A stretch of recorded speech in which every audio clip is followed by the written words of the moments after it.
Oh no, we have rain coming tonight.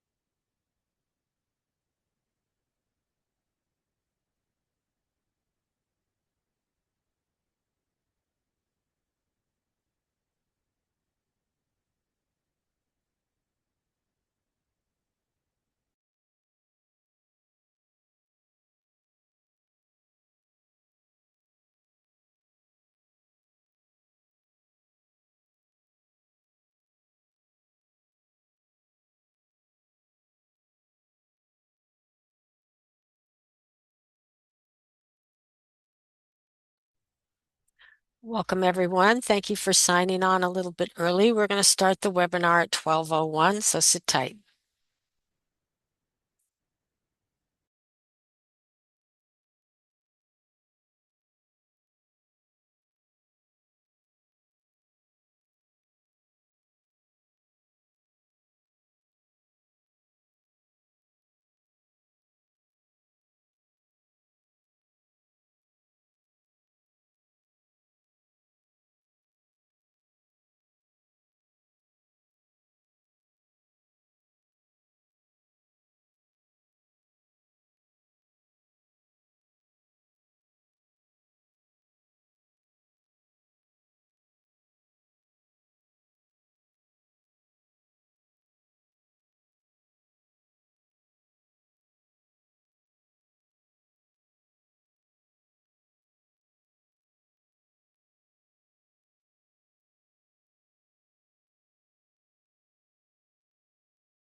Good afternoon, everybody. I see that people are still joining, but we do have a lot of content to go over, so we are going to get started.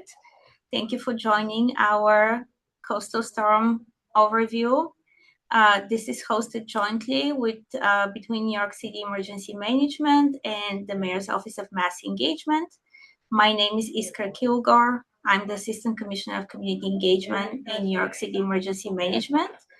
And I'm here to welcome you and to give you a little bit of an overview of our agency.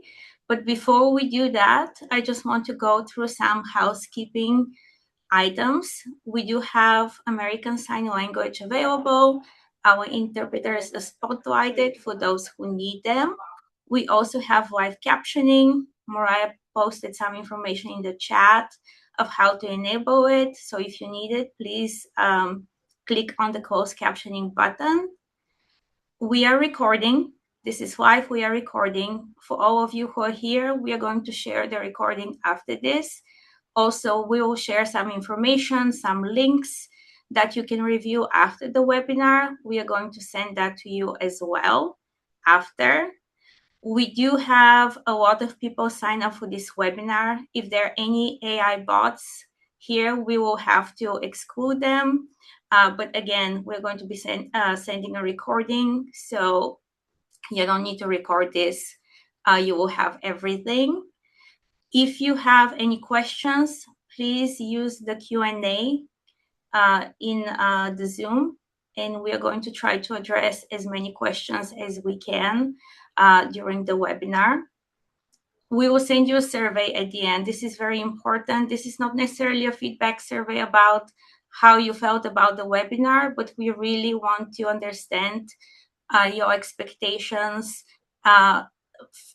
from our planning about coastal storms, so we can get your feedback and apply it to our outreach strategies. The survey is only 5 questions. It's very short. It shouldn't take you more than 3 minutes to fill it out. So please take it, and we really, really appreciate your thoughts and feedback.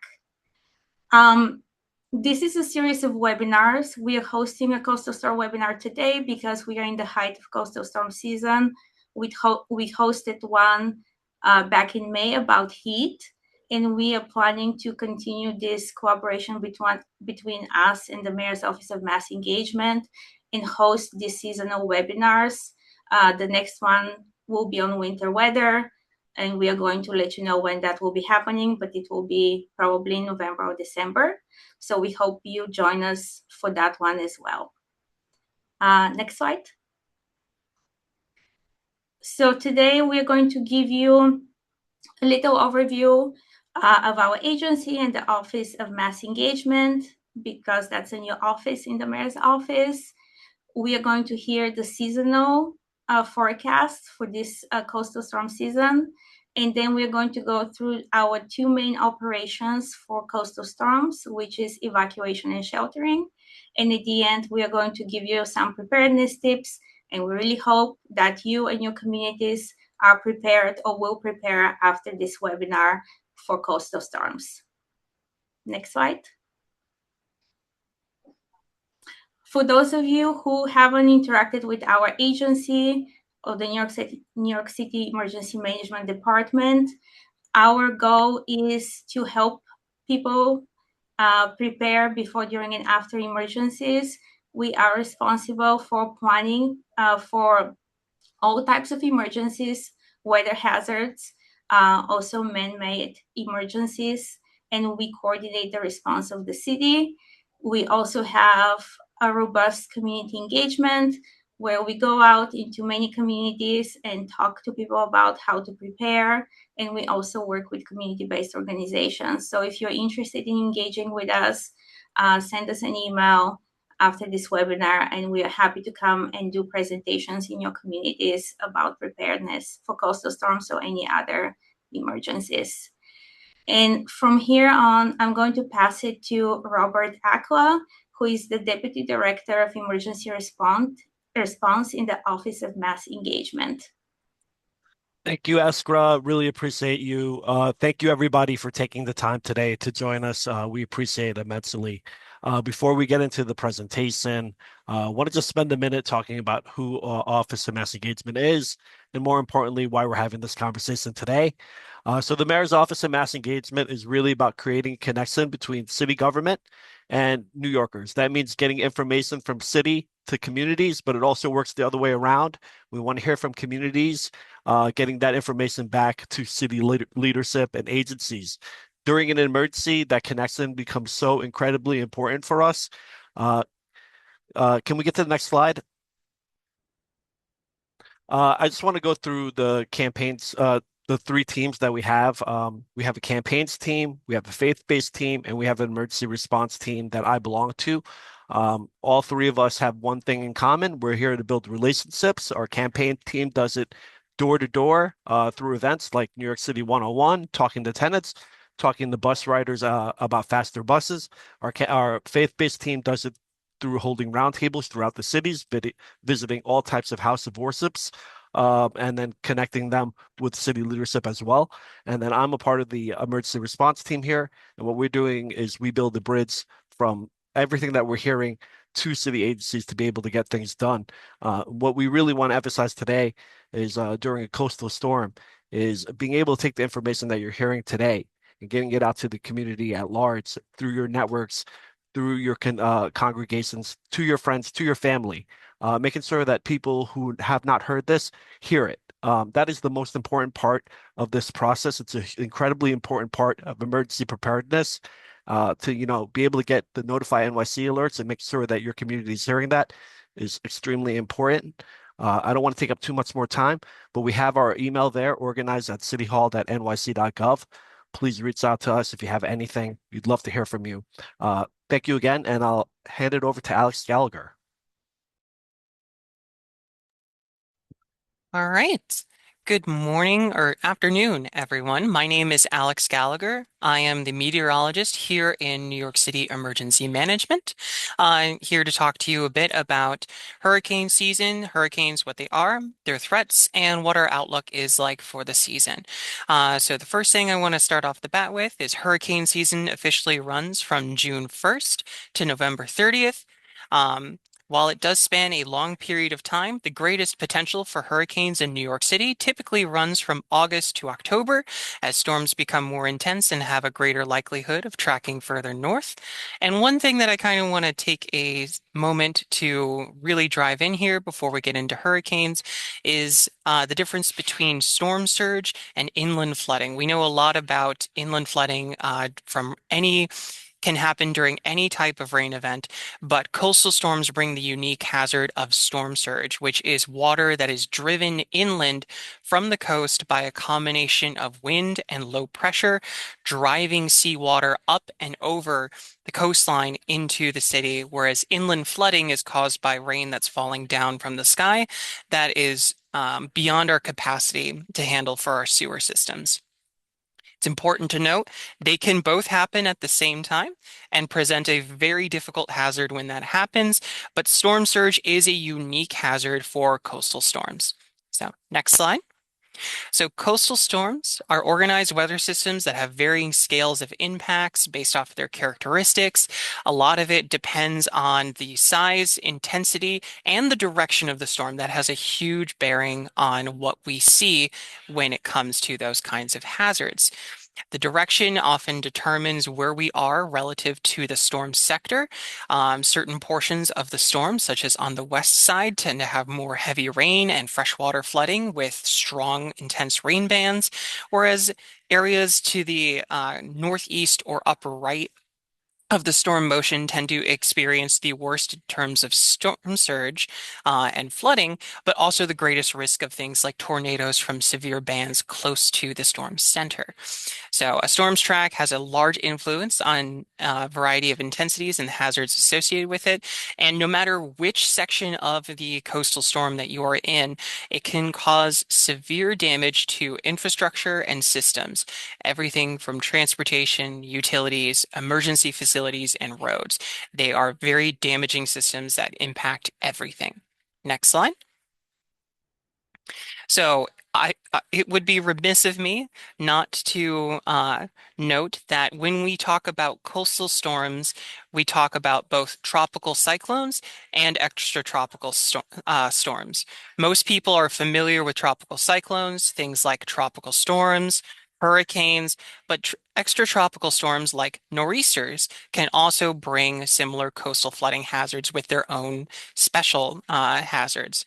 So extratropical storms can bring wintry precipitation in addition to just rain, and they actually are much more known for their inland flooding, but can still cause a lot of coastal flooding as well.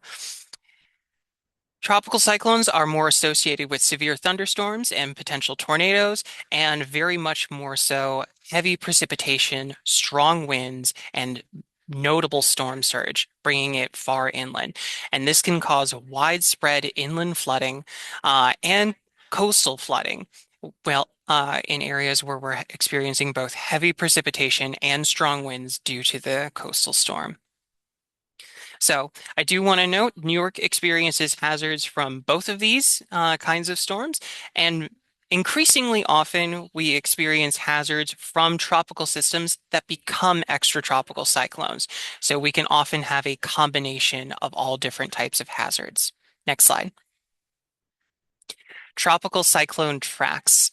So tropical cyclones most commonly start off the west coast of Africa in the equatorial tropics.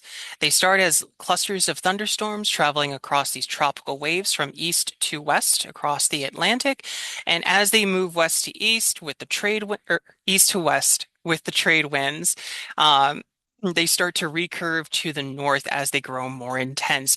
And you can see them tilt upward and eventually turn up and back over the Atlantic.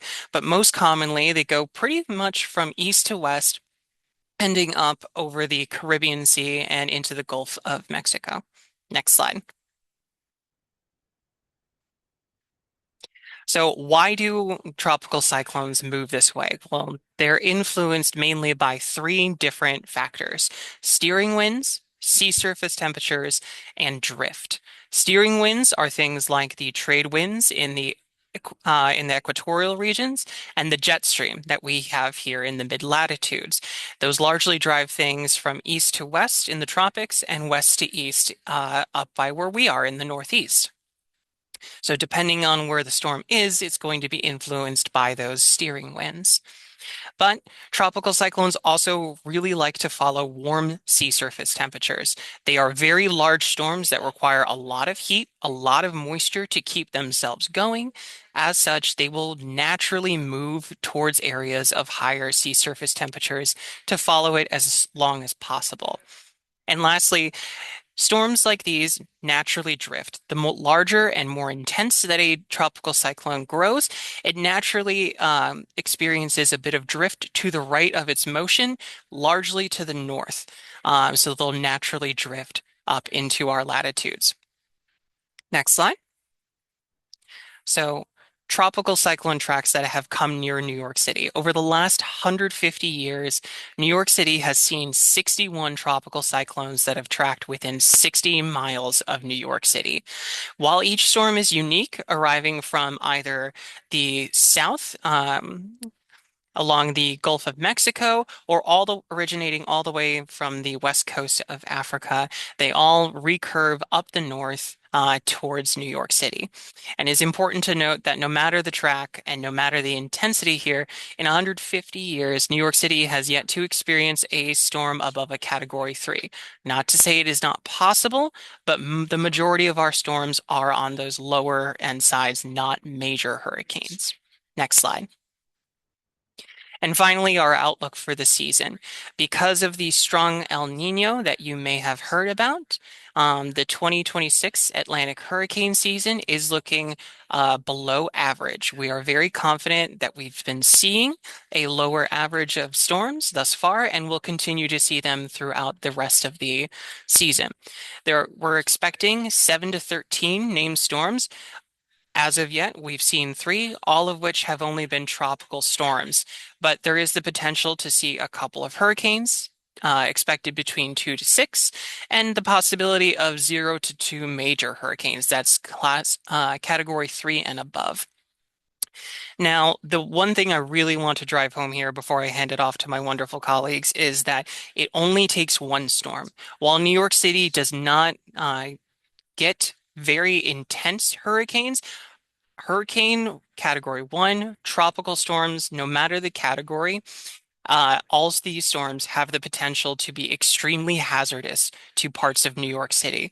So no matter what category it is that you see on the information, be alert for emergency notification and things like evacuation orders. It only takes one storm to lose everything or to lose someone. And with that, I'm going to pass it off to our wonderful colleagues again. Hi, everyone. My name is Ivan Shu. I'm a critical infrastructure program manager here at NYCEM, and I work on emergency transportation planning, which also includes evacuation, which is what I'll be presenting on. So next slide. So the city has established 6 different evacuation zones, which are highlighted in the image to the right. I know it's a little bit small here, but we can share a link to the Hurricane Evacuation Zone Finder, where you'll be able to plug in your address and see which one of these zones you might fall into. And when a coastal storm is approaching, we're going to evaluate a number of different factors. So the track of the storm, the risk of storm surge, the strength of the storm, all of those things will help us as a city decide, do we need to evacuate neighborhoods? And if so, which zones would those be? Next slide.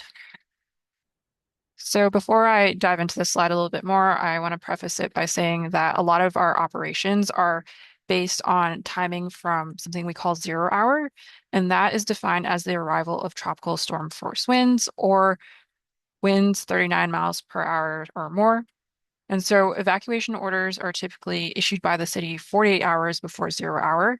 And at 0 hour, we would ideally have all of our evacuation operations complete. People are hunkered down and are hopefully able to safely wait out the storm. And so at 48 hours before 0 hour, we are also going to have city-run evacuation centers that are open. And my colleague will discuss this a little bit more, but these are essentially places where people who don't have the option to stay at a hotel or they don't have family or friends that they can stay with in a safe area, they can come to these evacuation centers and they'll be provided with shelter. And so we'll be sending out information about any evacuation orders, any zones that are being highlighted, as well as any available evacuation centers through a variety of different mediums. So this will include local media, so your standard TV, news, radio. We also have our Notify NYC platform, social media, things like that. We're going to be doing our best to message all of this to the public so that everybody has the information they need. Next slide. So in order to make sure that we can, facilitate the movement of all these people to an evacuation center or some other place of safety, the city implements a number of different strategies to make sure that we can increase the number of people who can get out safely. So this could be things like sending out additional traffic agents to help manage traffic. We have a joint traffic management center where we can monitor traffic conditions across the city. We may choose to modify traffic signals in the Rockaways. We might implement lane reversal operations. Again, we want as many people to be going out as possible, so opening up those additional lanes will help do that. We may also request that the governor suspend tolls to make it easier for people to get out. And then we may also work with our public transit partners to change their service or enhance it, run it more frequently, things like that, to make sure that people who are leaving via subway, bus, or what have you, that there'll be enough service to make sure that people can get out before evacuation operations end. And if you are a driver, you may see these signs. There's one in the image to the right. These are our coastal storm evacuation signs, and they are intended to guide drivers toward higher ground. And if you see one of these, this serves as a sign to you that you're still in a flood zone. So you want to keep going until you don't see these signs anymore. Next slide. So in addition to, making sure we can help the average New Yorker, we are also heavily involved with supporting the evacuation of healthcare facilities. So not just hospitals, but also nursing homes, adult care facilities. We want to make sure that, we're helping all those patients and residents get out to another facility of safety that is, equipped to handle their specific medical needs. And then we also have an additional operation that we call homebound evacuation operation that is intended to support individuals with disabilities and access and functional needs. So somebody who falls into this category and doesn't have the resources to evacuate on their own can reach out to 311, which is, in general, the place that you reach out to if you have a question about, city services or things like that. The 311 call taker will ask a series of questions to help us figure out what the appropriate transportation resource we need to send out is, as well as the appropriate destination for that caller. And so callers will either be brought to an evacuation center or a hospital. And somebody who is brought to an evacuation center initially may be evaluated by the personnel there, and then they might be transported to what we call a special medical needs shelter or a hospital, depending on the level of care that they might need while they're there. And my colleague will talk a little bit more about the SM&Ss. Next slide. So this is a very simplified version of the workflow that a caller might experience if they're reaching out for assistance through homebound evacuation operation. So the caller will be asked, can you get outside your house to meet an accessible vehicle? If that's something that they can do on their own or with the assistance of a family member or friend, then they're going to be brought to an evacuation center via a standard accessorized MTA paratransit vehicle. If not, then they're going to be asked if they can sit upright for an extended period of time. If the answer is yes, then they will be also brought to an evacuation center using an accessible bus with FDNY support. And then if they are not able to be transported in an upright position, maybe they need to be transported via stretcher, then they would be brought to a hospital via ambulance instead. Next slide. So throughout all this, we're monitoring the weather, and as we approach 0 hour, we're also going to begin shutting down parts of the transportation network. So bridges and tunnels, those are usually closing based on wind conditions and the amount of storm surge that we are forecasting, as well as the timing that is required to effectively close off those tunnels. And then public transportation will begin to shut down around 8 hours prior to 0 hour. And that's also to make sure that, those agencies can move their equipment, that the personnel can get to safety, things like that. And again, ideally by 0 hour, everybody is sort of hunkered down and can wait out the storm safely. But this is kind of a moving target sometimes. Weather conditions may change. There might be stronger winds picking up sooner. So this is sort of our ideal timeline and how we want things to carry out. But because of that, we really want to make sure that folks know that they should not wait until the last minute to leave. Once you hear that evacuation order issued, you should be prepared to leave. And if you have vulnerable members in your community, elderly, relatives or things like that, make sure that you are checking on them, that they also know what their plan might be for getting out. So this wraps up my section, and I will pass it over to my colleague, Jenna. Thanks, Iving. Hi, everyone. My name is Jenna Eisenbarth. I'm a shelter program specialist here at NYCEM, and I'm going to give an overview of coastal storm sheltering. Next slide. The emergency sheltering system is designed to provide shelter for residents, visitors, and their pets who are required to evacuate if they don't have family or friends living outside of the evacuation zones. Next slide, please. So emergency shelters will only be open if there's an evacuation order in place. And if a mandatory evacuation order is in place, the public will be instructed to evacuate depending on their zone. And this will be directed by public messaging, NYPD outreach, and 311. Evacuees that seek public shelter will travel to their closest evacuation center, as there are 60 evacuation centers spread across the 5 boroughs. From the evacuation center, they will be shuttled to an associated hurricane shelter or special medical needs shelter, depending on a medical needs assessment that happens at the evacuation center. And to find your nearest evacuation center, you can go to nyc.gov/knowyourzone, which was dropped in the chat, and type in your address from there. Next slide, please. The emergency sheltering system is built up of 60 solar systems, which are divided geographically based on NYPD Borough Command. And each solar system includes one evacuation center and a group of 1 to 15 hurricane shelters or special medical needs shelters. So going through the different facilities, we have the evacuation centers, and these are the only publicly posted locations on the Know Your Zone website. Evacuation centers are the first to open in the sequence, and all evacuation centers are accessible and have a co-located hurricane shelter. So these facilities are remediated to meet the requirements of the Americans with Disabilities Act. And evacuees will be asked at the evacuation center if they and their family would like to go to an accessible shelter if one of their family members has a disability access and or functional need.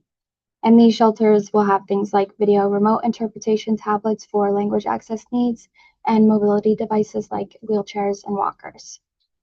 So ideally, we would expect shelters to open 48 hours prior to 0 hour. And all evacuees will be accepted, and evacuees will never be asked about their immigration status at any New York City evacuation center. Once an evacuation center is reaching 50% capacity, we would begin to open additional hurricane shelters. Moving on to the special medical needs shelters. There are 7 special medical needs shelters for anyone at the evacuation center who has a health condition that requires medical assistance beyond basic first aid, but below the need for hospitalization or admittance. Evacuees are transported to these SMNS sites based on a preliminary triage and evaluation that takes place at the evacuation center.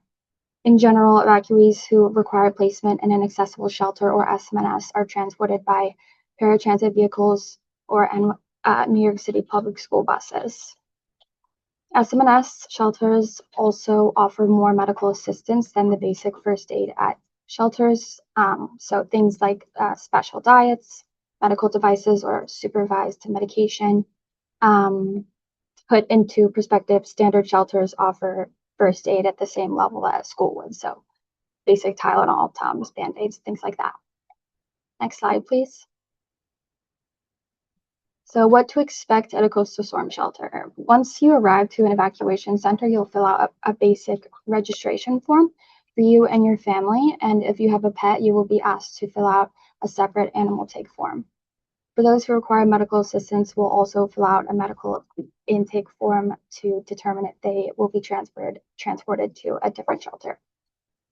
In terms of pets and service animals, if you cannot shelter your pet at a kennel or with friends or relatives outside of the evacuation area, pets are allowed at all city shelters. We also ask evacuees to bring supplies to care for your pet or service animal, including food, leashes, a carrier, and any medication needed. And pets are kept in a separate area, and owners are responsible for them, while service animals may stay with their handler anytime, anywhere. And moving on to accessibility needs, I briefly touched on it, but to assist people with disabilities, access, and/or functional needs, we have specific kits that include mobility aids and communication devices, as I had mentioned earlier. In addition, we have tablets that can be deployed to remotely support the need for sign language.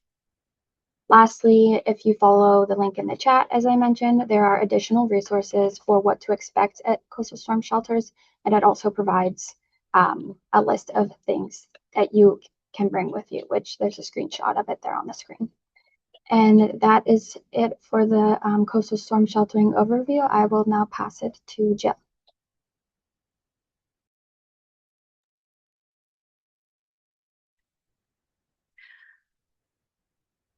Hello, I'm Jill Cornell. I'm a Community Engagement Program Manager at New York City Emergency Management. I'm going over what you need to do to plan for a coastal storm. In this, I'm going to try to reframe some of what we've heard from my fellow colleagues here about how to make it really specific for coastal storm season. So you heard about sheltering. I'm going to quote an old colleague of mine that said that going to an evacuation center and then to a shelter is really a lifeboat. It's not a cruise. If you do have another plan, another place to go, it will be more pleasant than going to the shelter. We try to make it the best we can, but it is usually in a gymnasium. Your pets, as Jenna mentioned, don't get to be with you unless they're service animals. So it really is incumbent upon us as New Yorkers to find that other plan if we don't think we'll be comfortable. Move cars before the flooding occurs. Fill it with gas. We learned that lesson in Hurricane Sandy. I'm going to walk you through gathering supplies and then getting information from Notify NYC. And that will also tell you about the evacuation and the sheltering in the Know Your Zone. The image on the right shows a person in a yellow raincoat with a backpack on their back. And it says, Ready New York, my emergency plan. And there's a QR code where you can look at the online, very involved plan. And we'll send you a link to that when we send the resources after the presentation. So what kind of supplies should go in your go bag? On the image on the left, we have a first aid kit, some personal hygiene items, some snacks, some water, extra pair of eyeglasses, very important. I wear glasses, and I suggest with the price of glasses that you'd use your old pair of glasses. It's a great thing to put in the bag. A notepad and pen or pencil, copies of your ID, small bills. That's very important in case the bank machines go out and you need to pay your copay for your prescription at the pharmacy. Copy of your plan, just like where you're going to go, phone numbers, medications. That's what goes in the go bag. And you can see on the bottom left corner, there's a very small screenshot of a prescription written out on a white piece of paper. Those medications, bring those. We mentioned taking a week's worth. That's a good number. Sunscreen, pet food, pet supplies for your pet. We always want to see people have a way to access communications with an AM, FM radio. Bring those extra batteries. They should be kept separate. Flashlight, recommend an LED flashlight, then you don't have to worry about the batteries. Your phone charger, maybe a backup battery, headlamp, whistle, some cleanup supplies is always good to have around as well. And who needs the go bag? Everybody in your family needs one. Kids, grandma, grandpa, your pet. And when to change out the supplies, a good kind of rule of thumb is every 6 months at least, especially for the snacks, a year for the water. And if you have any other special needs, that should be taken care of with your go bag. Getting information is probably the most critical aspect for any storm. And we have a free emergency alert system called Notify NYC. You can scan it for any of your phones that you use. You can also just text Notify NYC to 692-692. You'll get citywide emergency updates sent straight to your phone in terms of an SMS text. We'll also ask you to give us your zip code, and you can get personalized updates for your zip code. So you can either download the app, you can call 311 if you need a little extra help in signing up, or you can scan the codes on the screen. The image on the right is part of a phone with the red Notify NYC map and our logo for community engagement in the bottom right-hand corner. Just to recap on the importance of knowing your evacuation zone. When you log on to the site, which is the best way to look at this information, we're giving you a few screenshots here, but really logging on to the Know Your Zone site is the best way. You can tool around. You can look for your address. You can look for your kid's school address once it gets to be September and they're back in school. You can look where you work. You can look where the person you're giving care to lives. These are all great things to have knowledge of for New York City's coastal storm season.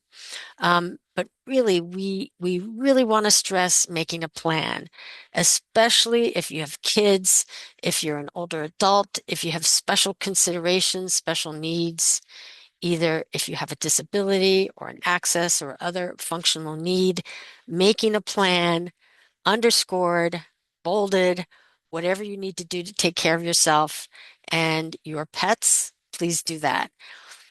Again, those are our 6 zones, and it'll come up right away.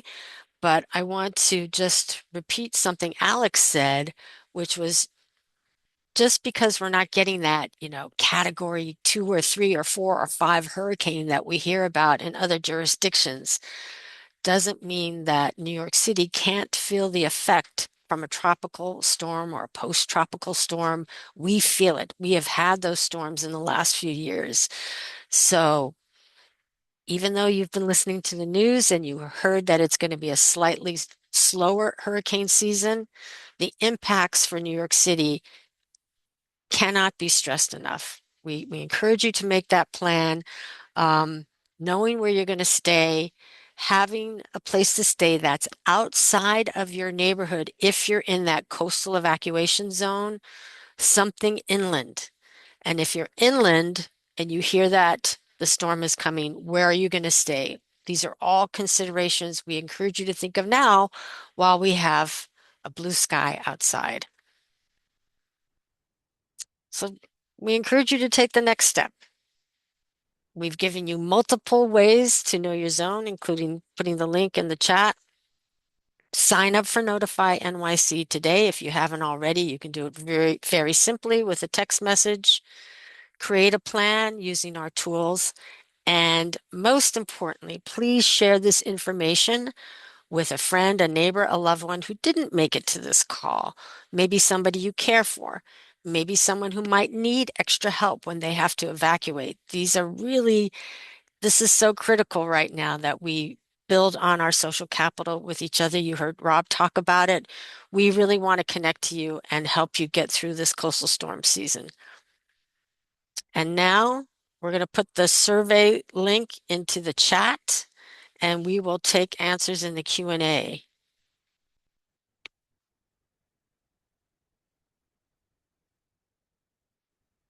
Mariah, do we have any questions? Iskra, you're muted. Oh, thank you. I can read the questions, and I'm going to post the survey in the chat. The first question, Ivan, I think this is for you, but it's a question about evacuation signs and how can people determine if they are out of the evacuation zone, and can safe zone signs be posted? Yeah, I think safe is kind of a tricky verbiage because maybe you're safe from coastal flooding, but as Alex mentioned, there's also the risk of other types of flooding. So flash flooding due to excessive rainfall could also be a danger as well. So I think, any messaging or signage around quote unquote safe zones would definitely be kind of a challenging thing to implement. I think the best option that I would recommend for folks is that, identifying your evacuation center, using the hurricane zone map, identifying, are you in one of these zones? What is your evacuation center or other place of safety that you would like to go to, and routing yourself accordingly to that, and not just relying on the signs. Obviously, I think realistically, most people are not kind of just stopping once they've hit that border. Hopefully they're kind of moving on to a more long-term solution of either evacuation center or a family member or friend's house that they can go to. Thank you, Ivan. The next question is a two-part question. Alex, I think the first part is for you. Do you anticipate a Category 3 or higher to hit New York before the end of November? So currently, we don't anticipate that for the season. The risk of a major category hurricane hitting New York City is always very low, and particularly low for this season. But the thing that we want to really drill in is that that possibility is always there, and that even those smaller storms can bring just as devastating impacts to certain areas. So. Thank you. And the second part of that question was, can the sheltering system, I think, Jenna, this is for you, can the sheltering system handle everybody in the city, or is it specific to people who live in evacuation zones?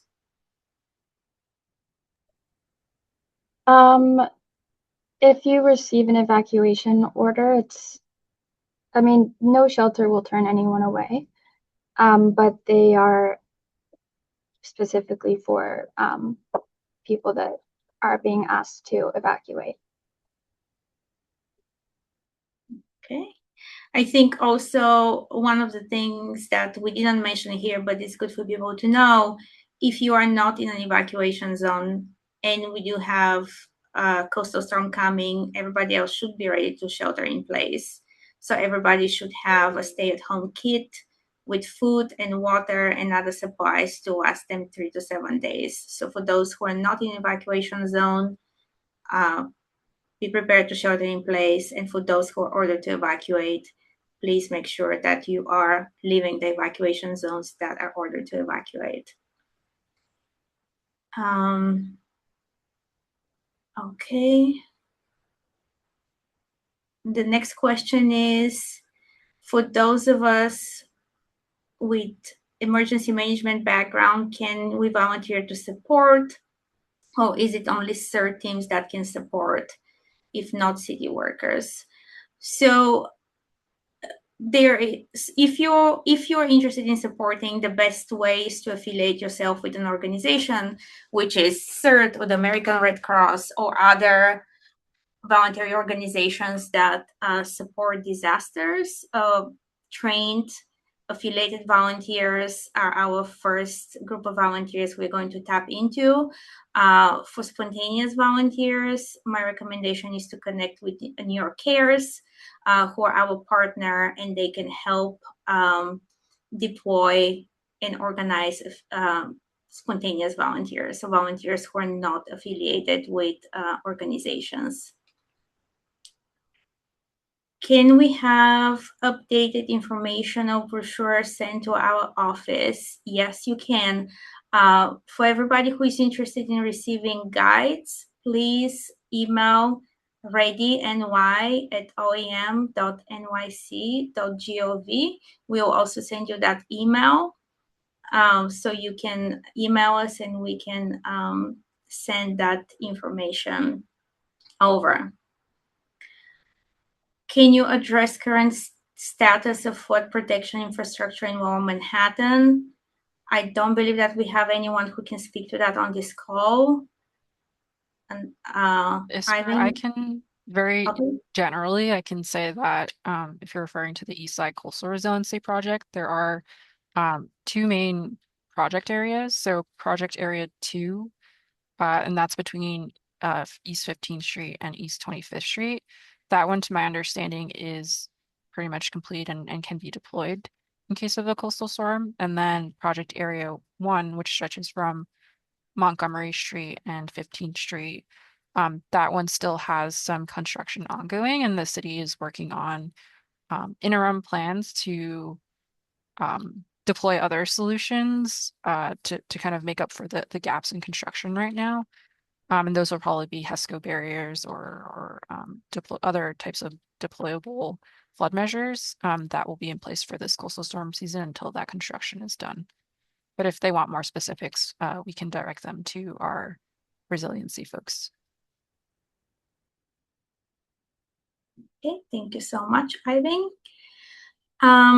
Next question. Stockpiling medication is very hard, especially for Schedule 3 drugs. Any suggestions?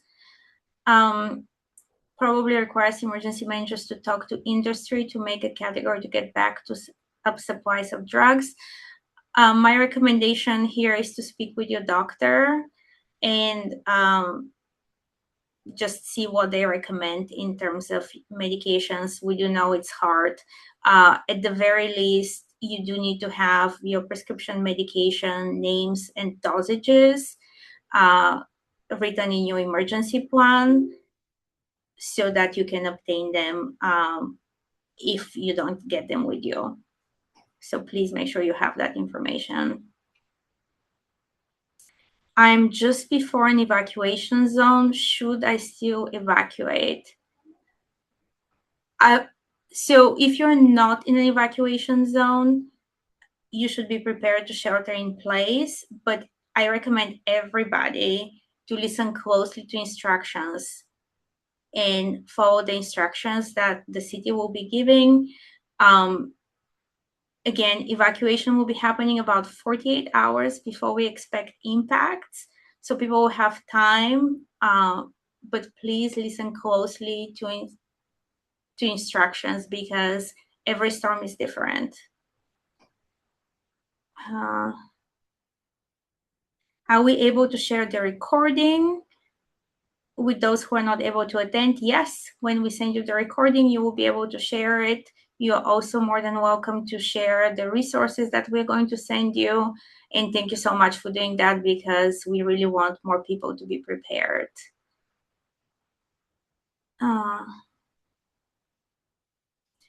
I'm sure this will differ by the specific storm, but how long should you typically plan to be away from your apartment following an evacuation?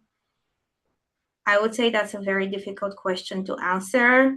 It really depends on the damage that you experience.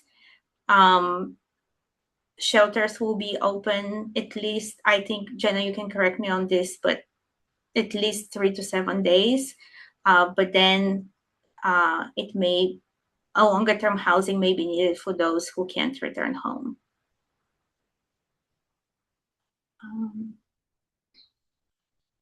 Okay, here there is a very long observation. I'm going to skip that and go to the questions.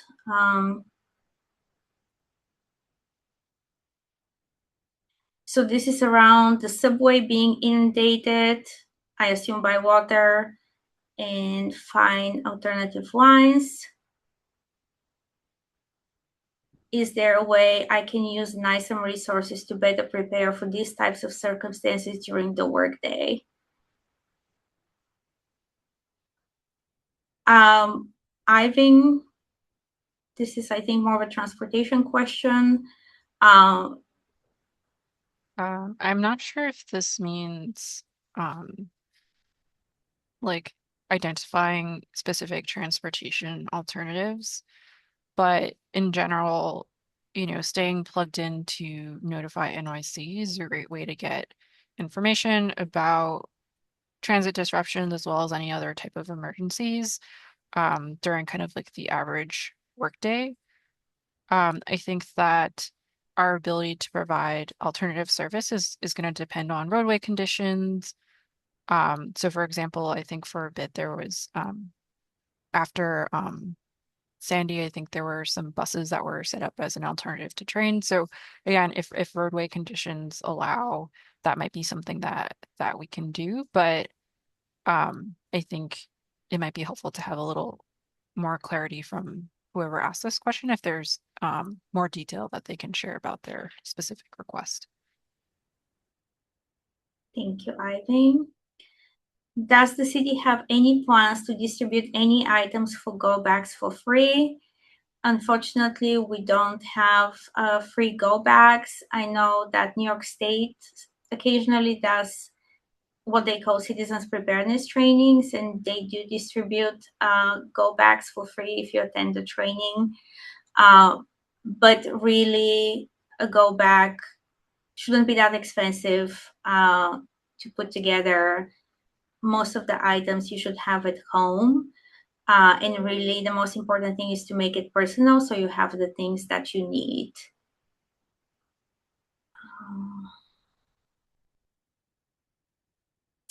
Will OEM and the Mayor's Office of Mass Engagement do more of these info sessions with community groups and the local community boards?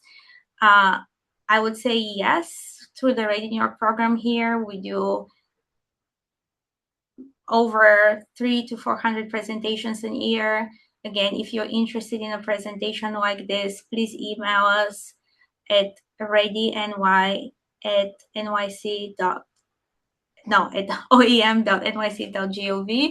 and we'll send you that email, and we're going to come and present to you.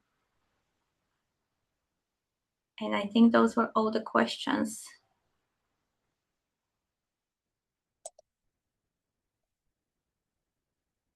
Okay.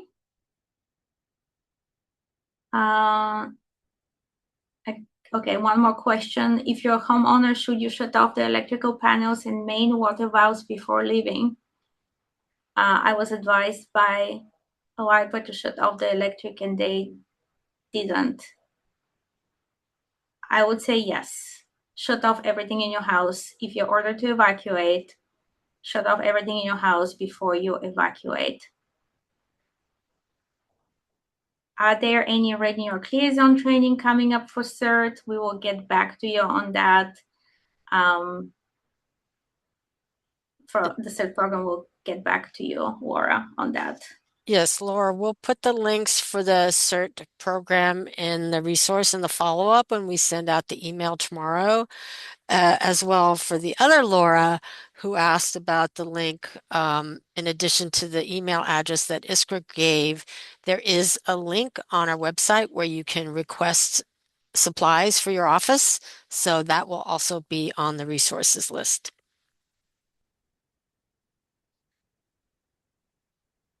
Okay. Well, thank you all very much, and thank you to our speakers. We will follow up with more information. Please complete the survey. We really appreciate your time and being here, and we really hope that you take the steps to prepare for coastal storms or any other emergency that we may have in the city. Thank you so much.